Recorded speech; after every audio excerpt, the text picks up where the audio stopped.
Rightio, here we are, across from the park we normally go to, which is over there. Of course the river's over there as well. That's our pool up there. As you can see, this paddock has pretty much gone brown, and the rest of the countryside won't be too far behind it.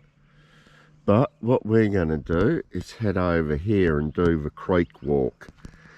We don't often do the creek walk. I mainly just take Floydie to the river when we do our big 2-hour walks.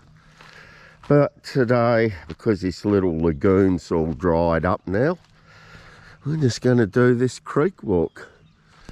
There's your son with his ball in his mouth. Hey, son, come here. Boy. Hey.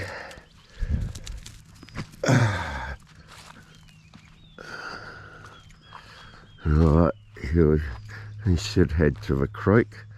He's going to give himself a scratch on the black buoy.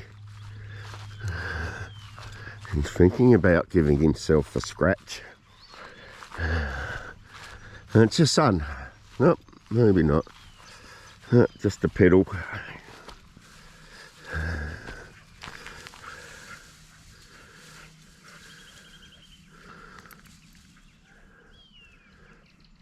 Okay.